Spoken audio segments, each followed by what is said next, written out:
Bem-vindo ao canal da TAC, eu sou o Douglas e espero conseguir te ajudar a entender um pouquinho mais sobre cálculo 1 nesse vídeo. Já aproveita para se inscrever no canal e ativar o sininho de notificação. E compartilhe caso saiba de alguém que está precisando de uma ajuda com cálculo 1. Bom, então vamos começar. Nessa aula a gente vai falar de dois resultados bastante interessantes que podem nos ajudar no cálculo de limites. Vamos começar pegando a intuição, a compreensão do primeiro resultado. Para isso, vamos considerar duas funções, f e g. Vamos supor que a gente conhece a função f, é uma função bem simples até, x² sobre 8. O que a gente vai querer fazer vai ser calcular o limite da função g de x quando x tende a 2. Mas vamos supor que ou g tem uma fórmula desconhecida, ou então é muito complicada, a gente não consegue nem representar ela porque a gente não conhece o formato de seu gráfico. A função f é uma função simples. A gente conseguiria esboçar o gráfico dela. Uma função cúbica, né? O formato é mais ou menos assim. Ela vai crescendo cada vez mais rápido. Mas o que a gente está fazendo aqui é supondo que a função g é desconhecida ou então muito complicada. Então não vamos representar a função g aqui. O primeiro ponto que a gente vai analisar é: vamos considerar que a função g é maior ou igual à função f, pelo menos para um x próximo o suficiente do 2. A gente está querendo ir atrás desse limite g de x quando x tende a 2, mas a gente não vai saber o resultado dele, né? Até porque a gente não sabe a fórmula de g, a gente só sabe que g está acima de f, próximo do 2. Mas a pergunta aqui é: será que ele pode ser menor do que 1? E por que eu estou falando especificamente do 1? Porque o 1 vai ser o limite da função f quando x tende a 2. Olhando graficamente aqui, o 2 está aqui. Se a gente olhar aqui no gráfico da função, quando x se aproxima do 2, a função f se aproxima do 1. Ou então, olhando aqui a fórmula da função f, quando x se aproxima do 2, o x² se aproxima do 8, o x³ sobre 8 se aproxima do 1. Então, a nossa pergunta é: se a função g está acima da função f, pelo menos ao redor do ponto 2, tem como o limite da função g ser menor do que 1, ou seja, menor do que o limite da função f? Parece que não faz sentido, né? Se a função g está acima da função f, como que, se aproximando do 2, a função g vai ficar abaixo da função f? Por mais que a gente não tenha o gráfico e nem a fórmula da função g, como a função g está acima da função f para x suficientemente próximo do 2, é como se a função g estivesse aqui, ó, acima do gráfico da função f. Então, se a função f está se aproximando do 1, a função g, quando x está tendendo a 2, tem que estar se aproximando de um valor maior do que 1. A gente pode até não saber qual valor é esse, mas uma coisa é certa: não está se aproximando de um valor abaixo da curva em azul. No limite aqui, vai o mais baixo possível que a função g pode estar, é ser igual a f quando o x está muito próximo de 2. Mas se a função g fosse igual a f, daí o limite da função g quando x tende a 2 seria exatamente igual a 1. Então, o limite de g de x quando x tende a 2 tem que estar acima do 1. Não pode ser menor do que 1. Qual que é o resultado que eu estou querendo que vocês intuam? É que se a função g está acima da função f, pelo menos ao redor de um certo ponto, então o limite de g tem que estar também acima do limite de f nesse ponto. Agora vamos para o próximo ponto, adicionando um detalhe bastante técnico. Vamos supor que a função f realmente está abaixo da função g, isso para x próximo de 2, mas diferente de 2, e daí, exatamente no ponto 2, a função f está acima da função g. Nesse caso, será que tem como o limite da função g ser menor do que 1? Então vamos representar aqui mais ou menos o que está acontecendo. A função g está acima da função f normalmente, mas exatamente no ponto 2, a função f está acima da função g. Então a gente poderia imaginar aqui que temos a função g, mas exatamente no 2 a gente tem uma bola aberta. E daí o valor da função g no ponto 2 é mais baixo, vamos supor que está aqui. Será que tem como o limite de g de x ser menor do que o limite de f de x? A resposta vai ser não, porque exatamente o que acontece no ponto 2, isso não importa para a pergunta sobre o limite. Quando a gente fala sobre o limite, a gente está vendo que acontece ao redor do 2, mas não no x igual a 2. Então, novamente, se a função g está acima da função f em todos os pontos, possivelmente não exatamente no ponto 2, ainda assim o seu limite a gente andaria aqui por cima no gráfico de g, chegaria num valor acima do limite da função de f. Então, esse é só um detalhe técnico, tá? Para a gente ter esse resultado aqui, essa desigualdade não precisa ser válido para todo x próximo o suficiente do 2, pode não funcionar especificamente no ponto x igual a 2. Uma outra coisa interessante de se perceber é esse x próximo o suficiente do 2. Como a gente está calculando o limite do x indo para 2, só importa nas proximidades do 2, o que está acontecendo com a função f, o que está acontecendo com a função g. Muito longe do 2, por exemplo, para cá, ó, a função g ela poderia estar abaixo. De repente a função g caísse aqui também, poderia estar abaixo. O que importa é somente nas proximidades do 2. Agora vamos para o último ponto, vamos considerar que a função f é estritamente menor do que a função g, ou seja, não tem essa situação em que a função g poderia ser igual à função f para x suficientemente próximo de 2. Aqui o g realmente é estritamente maior do que a função f, está estritamente acima. E daí a pergunta aqui é, será que o limite de g de x quando x tende a 2 pode ser igual a 1? Lembrando que o 1 é o limite de f de x quando x tende a 2. Eu já vou adiantar para vocês que a resposta para essa pergunta é sim. Ou seja, pode ser o caso da função g ser estritamente maior do que a função f, mas no limite os dois serem iguais. Ou seja, não é válida a implicação de que se f é estritamente menor do que g, então o limite de f ser estritamente menor do que o limite de g. Pode ser o caso deles serem iguais, apesar de que a função g está sempre acima da função f de forma estrita. Então, para mostrar para vocês que o limite de g pode ser igual ao limite de f, eu vou primeiro aqui representar uma situação. Para ficar um pouquinho mais fácil de visualizar, eu vou pegar ao redor desse ponto aqui da função f e vou fazer um zoom. Então, a gente colocou aqui a função f, aumentamos aqui para ficar mais fácil de ver. Então, vamos considerar aqui o ponto em que o x é igual a 2. E vamos tentar representar uma situação em que a função g, vou começar a desenhar um gráfico aqui, vai estar sempre acima da função f, mas o limite da função g quando x tende a 2 vai ser igual ao limite da função f. A gente poderia pensar numa situação mais ou menos assim, a função g acima, daí exatamente no ponto 2 é igual e depois continua acima. Mas daí, claro que você poderia questionar que no ponto x igual a 2 elas são iguais, então vamos colocar uma bola aberta ali, então a função g no ponto 2 não é igual à função f, vamos colocar ela aqui em cima.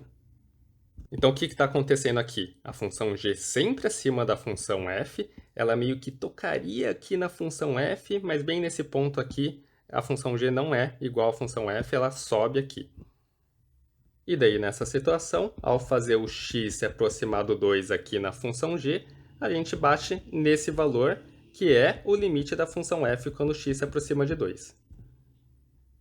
Então, apesar da função f ser estritamente menor do que a função g ao redor do x igual a 2, a gente tem que o limite da função f pode ser igual ao limite da função g.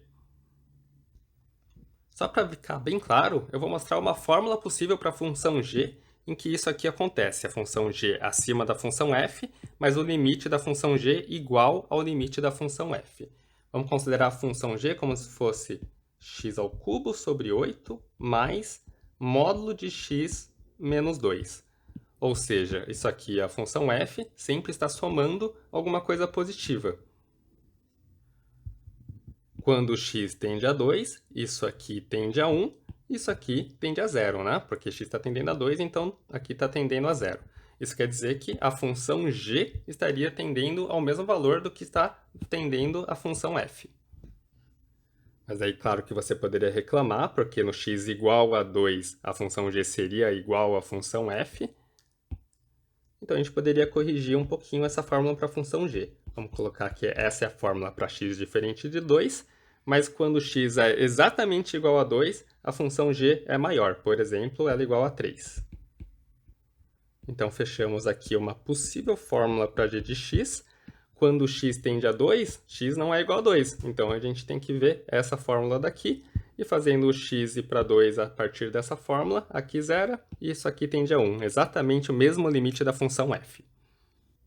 Então, só para fechar o que a gente entendeu aqui nesse slide, a gente viu que se uma função está abaixo da outra, pelo menos ao redor de um certo ponto, então o limite dessa função vai ser menor ou igual ao limite da outra.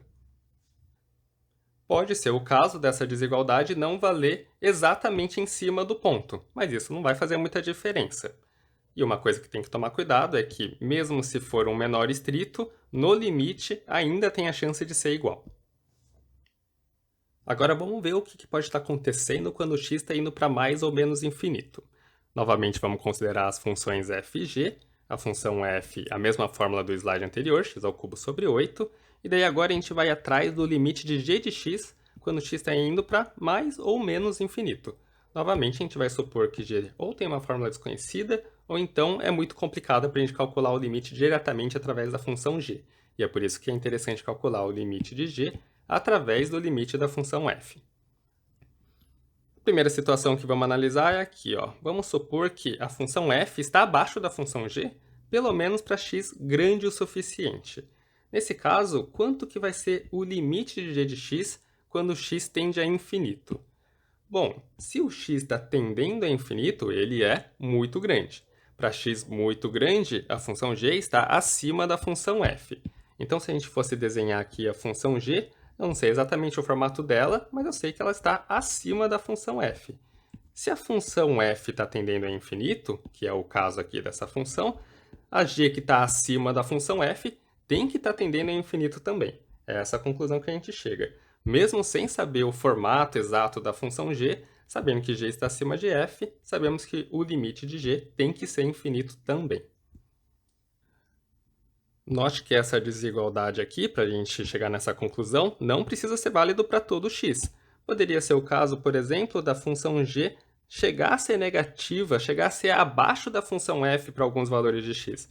Mas o que importa é que para x grande o suficiente, a função g está acima da função f. Função f indo para infinito, a função g tem que ir para infinito. Agora vamos para o próximo ponto. Vamos supor que a função f está acima da função g, mas agora para x pequeno o suficiente, ou seja, extremamente negativo. Quanto que vai ser o limite de g de x quando x está indo para menos infinito? Então, estamos olhando aqui, ó, muito para a esquerda, x muito negativo, a função f acima da função g. Isso significa que a função g está abaixo, está para cá, por exemplo. Mas essa função f, quando x está indo para menos infinito, ela está indo para menos infinito. E a função g está abaixo de algo que está indo para menos infinito. O que significa que, certamente, a função g está indo para menos infinito também. E a gente consegue chegar nessa conclusão, mesmo sem saber a fórmula de g. Apenas sabendo que a função g está abaixo da função f quando x é pequeno o suficiente. Então, vamos só dar uma generalizada, uma formalizada no resultado que a gente entendeu. É um teorema, esse aqui. Vamos supor aqui que a função f está abaixo da função g, isso pelo menos para x suficientemente próximo de a. Lembrando que pode ser o caso de, no ponto A, essa desigualdade aqui não valer. E daí a conclusão que a gente consegue chegar é que o limite de f, quando x tende a A, tem que ser menor ou igual ao limite de g, quando x tende a A. Isso pelo menos se os limites existirem. Os limites até podem ser mais ou menos infinito, mas eles devem existir, caso contrário a gente nem pode falar sobre esses objetos aqui, né? Então, basicamente, olhando os gráficos aqui, a gente pode ter um certo ponto A. Se a função g está acima da função f, ao redor desse ponto A, então o limite da função g tem que estar acima do limite da função f. É isso que está falando aqui. E com relação a esses resultados de limite poderem ser infinitos, a gente poderia, por exemplo, ter uma situação em que o limite da função f já dá infinito. Daí a função g está acima da função f, logo o limite da função g tem que ser infinito também, porque maior ou igual a infinito teria que ser somente o infinito. E de uma forma análoga, a gente poderia ter a situação em que a função g, que está acima, está indo para menos infinito. Nesse caso, como a função f está abaixo, o limite da função f também teria que ser menos infinito. Daí essa desigualdade aqui vai ter que ser válida para x grande o suficiente, no caso em que x está indo para mais infinito, ou então para x pequeno o suficiente, no caso em que o x está indo para menos infinito. E um cuidado que a gente tem que ter, a gente não pode simplesmente substituir todos os menores iguais por um menor estrito. A gente viu uma situação já, né, que aqui era um menor estrito e mesmo assim os limites poderiam ser iguais.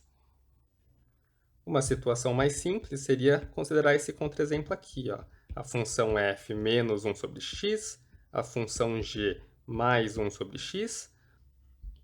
Nesse caso, a função f é estritamente menor do que a função g, pelo menos para x positivo, ou seja, suficientemente grande, sempre isso vai valer. Mas mesmo assim, quando a gente faz o x ir para infinito, a função f tende para zero, a função g tende para zero. Então, uma função estritamente maior do que a outra, só que no limite elas podem ser iguais. O resultado do slide anterior praticamente nos dá de graça um outro resultado que é bastante importante, até mais utilizado. É o teorema do confronto, que também é chamado de sanduíche. Vamos considerar agora três funções, f, g e h. Elas estão numa ordem aqui, né? F menor ou igual a g, menor do que h, pelo menos para x próximo o suficiente de um número a.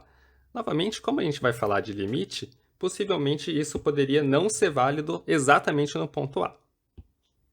Vamos supor que a função f, que é a função menor, ela acaba tendo um limite igual à função h, que é a função maior. Vamos chamar o resultado desse limite de L. O que diz o teorema do confronto, ou sanduíche?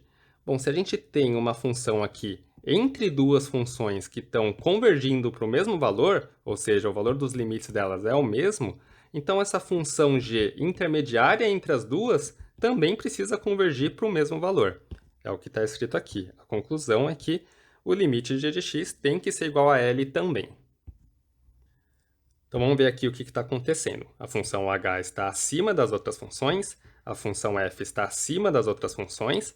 Não precisa ser para todo x, né? Por exemplo, a função g aqui ela fica mais baixa, mas vamos calcular somente o limite aqui ao redor de um ponto A, então só importa o que acontece aqui nesse A.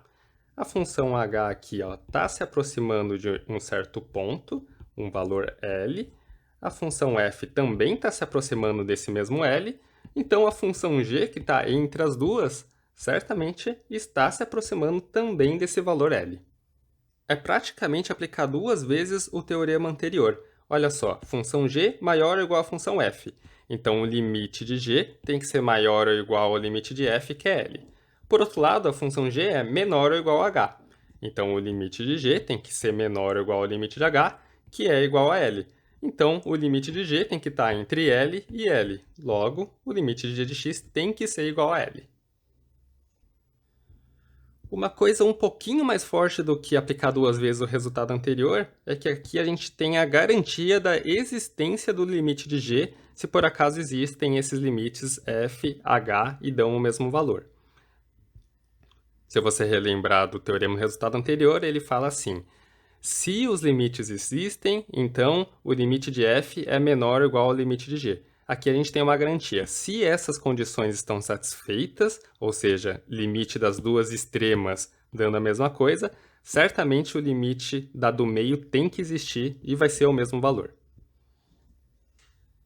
E só uma observação aqui, esses mesmos resultados valem quando x está indo para mais ou menos infinito. Não é somente um x indo para um ponto. O resultado do teorema do confronto, ou sanduíche, é bastante intuitivo. Eu quero mostrar para vocês como utilizar ele. Vamos fazer um exemplo aqui. Vamos perguntar quanto que é o limite de x² vezes seno de 1 sobre x quando x tende a zero. Primeira coisa, antes de começar a calcular esse limite, é ver o que está acontecendo se a gente substituir o x por zero. Isso aqui está indo para zero, esse 1 sobre x está indo para mais ou menos infinito, e daí a gente está aplicando o seno de algo que está, por exemplo, indo para mais infinito. Quanto que é o seno de algo que está indo para mais infinito? A função seno, ela é periódica, ela não converge para nenhum valor. Então, ela fica variando sempre. Então, esse limite do seno de 1 sobre x, quando o x está indo para zero, ele acaba não existindo. Então, a gente tem que o x² tende a zero, mas esse seno de 1 sobre x, o limite não existe. Em cinza aqui, eu coloquei o gráfico da função seno, tá? Só para nos relembrar um pouquinho mais. A função seno ela fica sempre variando entre menos 1 e 1. Então, por mais que a gente jogue o argumento dela lá para mais infinito, ela nunca vai convergir para um valor. O limite não existe. Então, a gente não pode usar a propriedade do limite do produto. A gente não pode falar que o limite do produto é o produto dos limites, porque a gente ficaria com o limite de x² vezes o limite do seno de 1 sobre x, só que o limite de seno de 1 sobre x não existe. Então, vamos encontrar um outro caminho para resolver esse limite. Vamos entender que o seno de 1 sobre x, a gente pode não saber exatamente o valor dele, vai depender para cada x, mas a gente sabe que o seno está sempre entre 1 e menos 1. Se a gente multiplicar todos os lados aqui por x², no meio a gente vai ter o x² seno de 1 sobre x. Então, daí multiplicando todos, vai ficar menos x² menor ou igual a x² seno de 1 sobre x menor ou igual a mais x². Então, eu peguei cada um desses, multipliquei por x², então a desigualdade não mudou. Então, temos a nossa função que a gente quer calcular o limite, entre outras duas funções. A gente pode aplicar o teorema do sanduíche. Vamos fazer o limite de cada uma delas quando x tende a zero. Quando o x está tendendo a zero, o x² está tendendo a zero, então menos x² tende a zero também. Esse limite aqui dá zero. Agora vamos calcular o lado à direita. Quando o x está indo para zero, x² está indo para zero. Então, vamos colocar aqui o resultado zero. Pelo teorema do sanduíche, está entre duas funções que o limite está dando zero. Então, nos faz chegar à conclusão que o limite aqui de x² seno de 1 sobre x vai ser zero também. Vou tentar mostrar visualmente o que está acontecendo para vocês. A função seno de x é essa em cinza aqui, periódica. O seno de 1 sobre x ele acaba pegando todas essas infinitas ondas aqui para a direita do x igual a 1, do gráfico cinza, e jogando essas infinitas ondas para próximo do zero. Porque olha só, no seno de x, a partir do argumento igual a 1, tem infinitas ondas para a direita. Então, para ver o gráfico do seno de 1 sobre x, jogando aqui o argumento inteiro para a direita do 1, ele tem que ter infinitas ondas. Só que para o argumento aqui ficar acima do 1, o x tem que estar entre 0 e 1. Então, essas infinitas ondas do seno estão todas colapsadas aqui entre 0 e 1. É difícil até de imaginar esse gráfico, né? Ele fica variando cada vez mais quando chega no zero. E é por isso que o seno de 1 sobre x não tem esse limite aqui quando o x se aproxima do zero.